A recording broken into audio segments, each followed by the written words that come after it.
partant en week-end en Tesla Model 3, quels sont les câbles à prendre, quel sera le temps de recharge sur prise domestique et quels seront les différents moyens de charge possibles. Après un trajet de 200 km et un point sur la consommation, nous répondrons à toutes ces questions. La vidéo est divisée en deux parties, une première sur notre trajet et sur la conso de la voiture, puis la deuxième qui sera la principale où on parlera de la recharge en week-end. Ce samedi, nous partons vers la Normandie. La situation se trouve à 186 km de chez nous et le trajet s'effectuera en 1h52 minutes selon le GPS. La voiture est chargée à 72%. Selon notre consommation de 171 Wh par kilomètre basée sur les 50 derniers kilomètres effectués la veille sur autoroute, l'autonomie estimée par la Model 3 est de 290 km. Nous avons donc largement assez pour arriver à destination. L'estimation de batterie restante à l'arrivée est de 19%, le trajet prendra donc 53%. On va réinitialiser un trip pour avoir notre consommation à l'arrivée. J'ajoute que notre consommation sur ce trajet sera forcément plus élevée que celle des 50 derniers kilomètres. Effectivement, les précédents trajets se sont faits avec une seule personne à bord. Or ici nous serons 4 avec 2 chiens. Le poids des passagers et des bagages auront forcément un impact sur la consommation.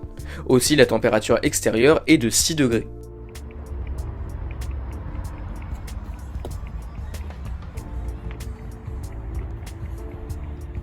Vous les attendez, les voilà, Léo et Rainbow sont en place. Au niveau des protections utilisées pour l'habitacle, Rainbow étant sur la place du milieu, il est assis sur une serviette où il devrait, ce qui n'est pas le cas sur la vidéo ici, je ne l'avais pas vu, avoir toutes ses pattes dessus. Sur la route, étant encerclé par les passagers arrière, ses pattes sont toujours surveillées et se trouvent souvent sur les genoux. Vous vous doutez que nous faisons quand même attention. Pour Léo, on a acheté des tapis en plastique, ils protègent les moquettes et évitent de répandre les poils.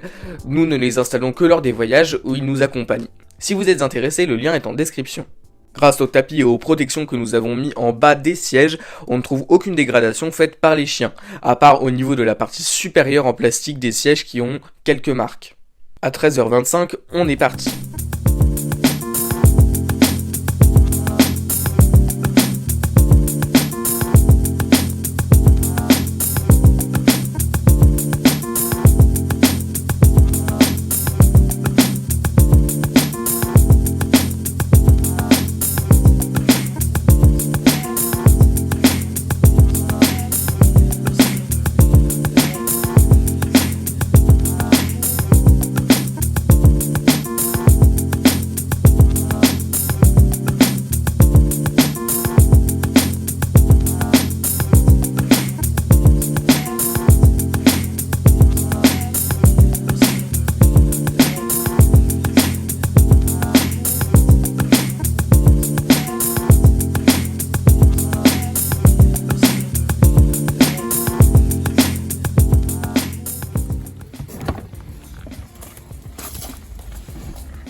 À 3h15, nous sommes arrivés.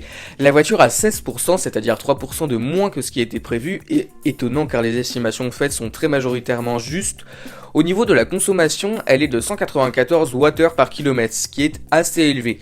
Comme je l'ai dit en début de vidéo, la conso est forcément plus élevée puisque nous étions 4 avec les chiens dans la voiture, 3 sièges chauffants étaient activés, la ventilation et la musique également.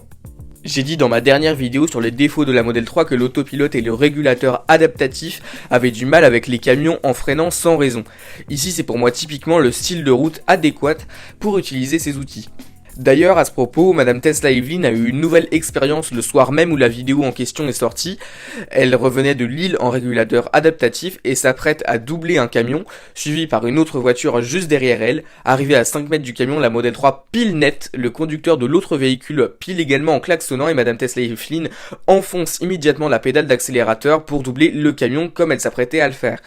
Si l'accélération de la Model 3 n'était pas aussi puissante, une collision aurait certainement eu lieu, le véhicule de derrière étant assez proche. Définitivement, nous n'utiliserons plus ces outils sur une route avec des camions. Passons à présent à la charge.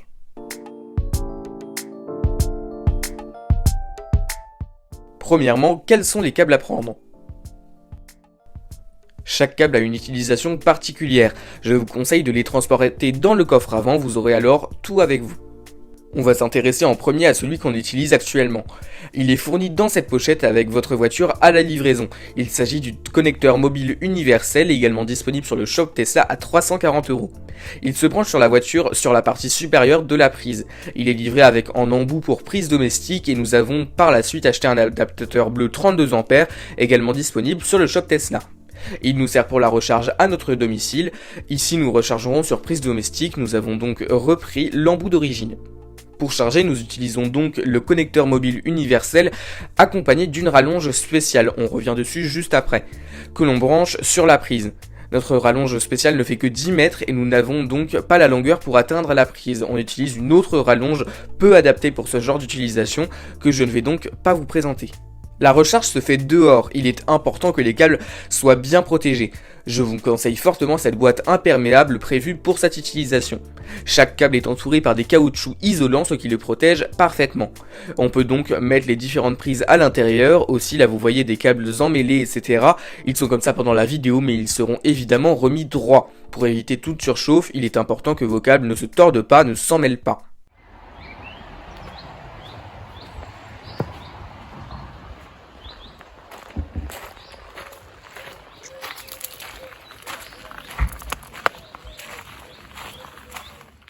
On avait branché la voiture la veille à 19h30 après quelques courses. Avec ce système, on a repris 50% en 16 heures. La puissance de charge avec cette maison est très basse, l'installation électrique n'est pas vraiment très développée. On voit que pour atteindre 90%, il faut encore 24 heures et plus.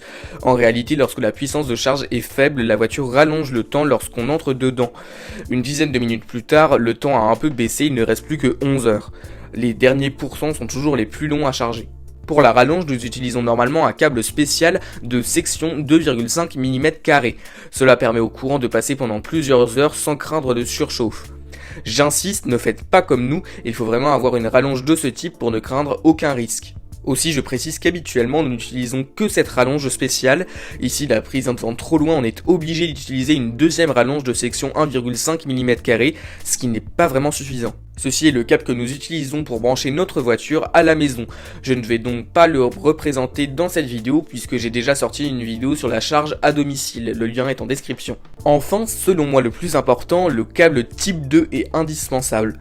On en vient donc au deuxième moyen de recharge, les bornes publiques. Si vous bénéficiez d'une simple prise domestique, vous pourrez largement n'utiliser que cette dernière pour recharger votre voiture et effectuer vos déplacements journaliers. Mais si la prise n'est pas assez puissante, il se peut que vous ne puissiez pas récupérer assez pour parcourir une distance plus importante. Aujourd'hui, la quasi-totalité des villes et même des villages ont des bornes publiques, certaines à faible puissance mais aussi des plus efficaces. Par exemple, nous qui avons eu des problèmes pour recharger le véhicule pendant quelques temps, en venant ici en Normandie, nous passions très régulièrement nous brancher sur une borne publique de Deauville pendant qu'on déjeunait. En se promenant, on revenait 2 ou 3 heures plus tard et la voiture était pleine, on pouvait ainsi rentrer chez nous sans même recharger 1% à la maison. La recharge sur borne publique se fait justement par ce câble bleu. On va brancher une première partie sur la borne, puis la deuxième sur la voiture évidemment, payer en passant notre badge et la charge sera lancée. Il y a de nombreuses bornes différentes. Certaines rechargeront votre véhicule en à peine 2 heures alors que d'autres prendront une dizaine d'heures. Je vous conseille Freshmiles, il s'agit d'un réseau qui regroupe énormément de bornes et qui vous indique les disponibilités et la puissance de charge disponible par l'intermédiaire d'une application. Cette app sera accompagnée par un pass sous forme de carte que vous rechargerez via votre téléphone et qui vous permettra ainsi de démarrer la charge. Vous comprenez donc que ce câble est impératif, il est pour notre part très utilisé. Pour plus de détails, je vous invite à visionner la vidéo que j'ai faite sur ce sujet. Vous verrez, c'est typiquement le genre d'utilisation qu'on a de ces bornes. On va en ville, on en profite pour charger. De mémoire, la borne présentée dans cette vidéo est plutôt lente, mais comme je le disais tout à l'heure, on trouve de tout. Vous voyez qu'en partant en week-end en Tesla, les charges ne sont pas un problème. On a différents moyens de recharge et toujours nos câbles dans le coffre avant. Il est donc difficile de ne plus avoir aucun moyen de recharger. De plus, les superchargeurs sont également là pour vous accompagner. Ils se trouvent le long de tous les grands axes et votre véhicule sera souvent rechargé en moins de 30 minutes.